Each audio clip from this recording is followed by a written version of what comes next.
आप देख रहे हैं उत्तराखंड लाइव न्यूज, खबरों की सच्चाई तक। नमस्कार, आप देख रहे हैं उत्तराखंड का number 1 digital channel Uttarakhand live news. मैं हूं आपके साथ अंजलि। चलिए रुक करते हैं खबरों की ओर।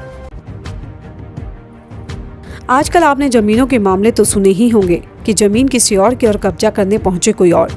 साथ ही आपने भूमाफियों का नाम भी आजकल सुना ही होगा। भूमाफियाओं ने ना तो कोई डर है ना कोई भय है। आम जनता को किस कदर परेशान करते हैं यह बात आप भलीभांति जानते हैं। परंतु पटेल नगर थाने के स्थित दून कॉलेज के पास एक अजीबोगरीब मामला सामने आया है। सूचना के अनुसार यहां तो पार्षद की ही जमीन पर कब्जाधारी पहुंच गए और रात को अवैध कार्य करने लगे। इसी सूचना पर जैसे ही पार्षद महिपाल धीमान को लगी, वह सुबह मौके पर 5 बजे पहुंच गए और अकेले मौके पर विरोधी पार्टी ने पार्षद महिपाल धीमान पर जानलेवा हमला कर दिया। वहीं पार्षद अपनी जान बचाते हुए मौके से फरार हो गए और सीधा बाजार चौकी पहुंचे। पार्षद महिपाल धीमान की तहरीर पर मुकदमा कायम किया गया और अवैध कब्जे को हटाकर पार्षद महिपाल धीमान को सौंप दिया गया। आपको बता दें कि यह मामला 13 दिसंबर सुबह 5 बजे का बताया जा रहा है। साथ ही 29 लोगों पर मुकदमा दर्ज करने की भी सूचना प्राप्त हुई है। परंतु पार्षद महिपाल धीमान व धर्मपुर विधायक विनोद चमोली इस कार्रवाई से संतुष्ट नजर नहीं आए और इसी को देखते हुए उन्होंने 14 दिसंबर को पटेल नगर थाने का घेराव किया और मांग की कि इन धाराओं में और धाराएं बढ़ाई जाएं। और क्या कुछ खास रहा पूरा मामला, आइए सुनते हैं पार्षद महिपाल धीमान को।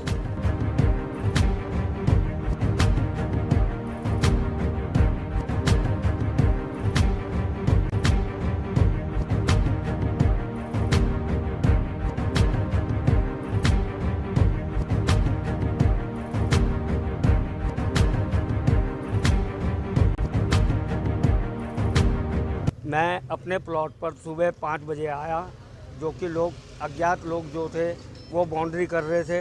और बाउंड्री करने मैंने पूछा, भाई ये बाउंड्री क्यों कर रहे हो, कि ऐसा तो कौन, मुझे खींच के अंदर ले गए, मुझे मारना पीटना शुरू किया। उनके साथ 15-20 औरतें थी, जिसमें एक ज्योत्सना रावत और गुड्डी का ग्रुप था पूरा।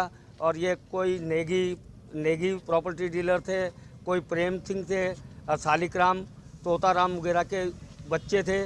सब टोटल इन आदमियों ने मुझे पूरी रात 2.5-3 घंटे ढंग से मारा। मारने के बाद मैं जान छुड़ा के किसी तरह बाहर भागा। तो मैंने पुलिस में थाने में आया हूँ और अपनी शिकायत दर्ज कराई। प्लॉट मेरा है महिपाल धीमान का, और जो कि लक्ष्मण विद्यालय हायर सेकेंडरी स्कूल की तरफ से मेरे को अथॉरिटी लेटर दे रखा है। दरबार साहब के नाम पे आज भी ज़मीन चल रही है। और ये 12-14 का केस लड़ रहे थे मेरे साथ 12 साल से। दूसरी खतौनी उठाकर अभिषेक गुप्ता की, जिस कारण से वो खारिज हो गया केस, वो इनके नाम चढ़ गया था। रीगल पार्टी अभिषेक गुप्ता ने अपना केस दायर किया है और उसकी रिकॉल हुई है केस की दोबारे। इनका भूमाफिया काम है और ये 4-5 प्लॉटों पे कब्जा करके बैठे हुए हैं। और अभी एक और पार्टी प्रेम सिंह नेगी, जिसमें स्वास्तिक रेस्टोरेंट चल रहा है, वो भी इन्होंने कब्जा कर रखा है।